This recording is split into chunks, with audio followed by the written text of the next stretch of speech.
India की number 1 choice Bharat matrimony.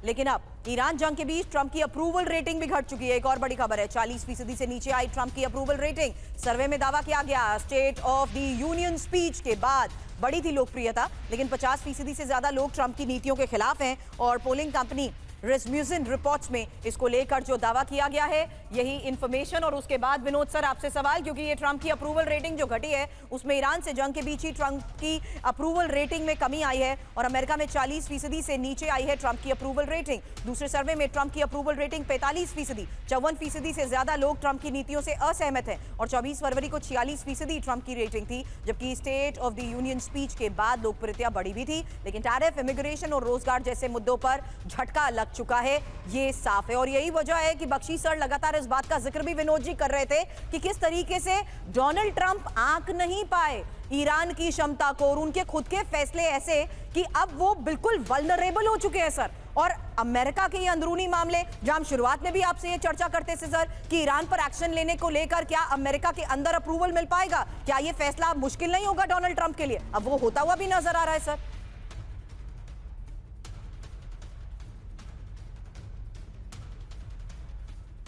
Vinod sir, सवाल आपसे।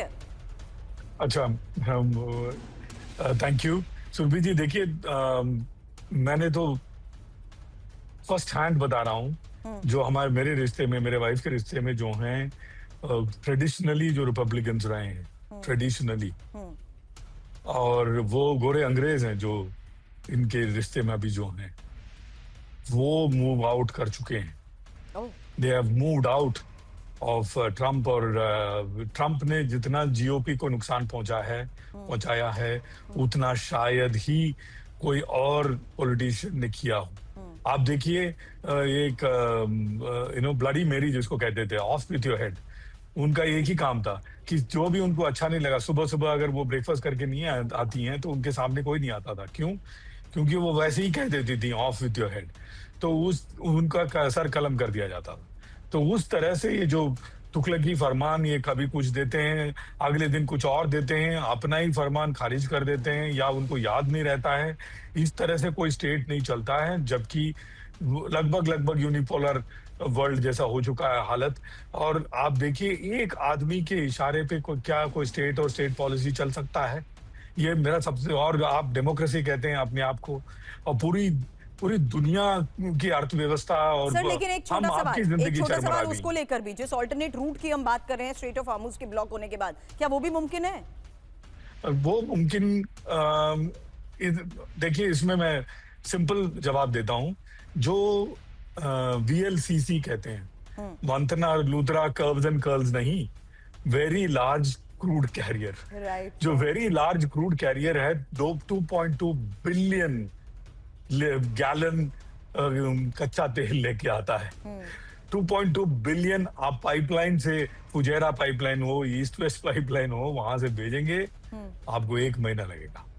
तो VLCC का कोई दूसरा उपाय नहीं है। आप जरूर स्टेबलाइज कर सकते हैं, लेकिन VLCC का आप ऑल्टरनेटिव नहीं ढूंढ सकते। कतर दुनिया का सबसे बड़ा कच्चा तेल प्रोड्यूसर नहीं है, दर्शकों को बता दूं। कतर दुनिया का सबसे बड़ा लिक्विफाइड नेचुरल गैस प्रोड्यूसर है। जो CNG VNG आप भरते हैं, वो आता है कतर से, वो पाइपलाइन से नहीं आता है। वो आता है जिसको हम कहते हैं गैस कैरियर। आपने बड़ी बड़ी शिप्स देखी होंगी जिसमें गोल गोल कंटेनर्स होते हैं। तो हॉर्मुज का महत्वपूर्णता पे मैं आर्टिकल लिख चुका हूँ। हॉर्मुज के महत्वपूर्णता पे, और हॉर्मुज का ईरान का जो सबसे बड़ा कंट्रोल है हॉर्मुज के ऊपर, वो खोने नहीं वाला है, वो खत्म नहीं होने वाला है।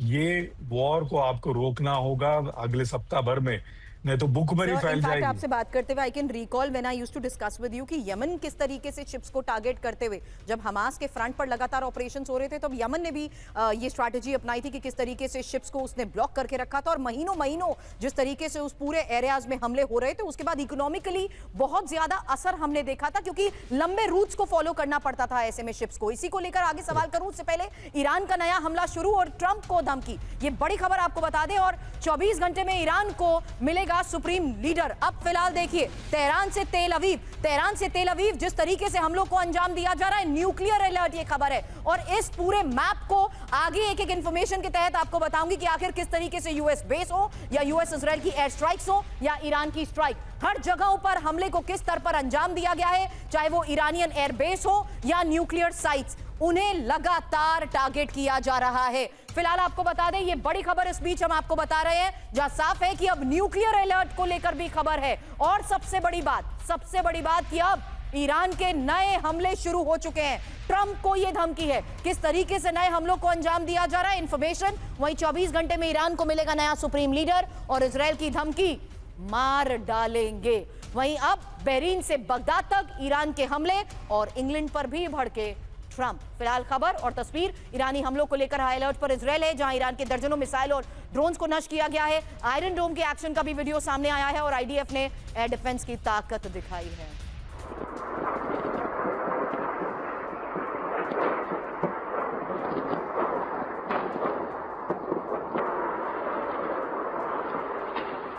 अब ऑपरेशन ट्रू प्रॉमिस 4 के तहत ईरान का नया हमला। आईआरजीसी ने 26वीं वेव में दागे विध्वंसक मिसाइल और ड्रोन, अहमद, काद्र और खैबर मिसाइल के इस्तेमाल का दावा किया गया। आईडीएफ के कई ठिकानों पर सटीक हमले का दावा, अमेरिकी ठिकानों को भी निशाना बनाने का दावा किया गया।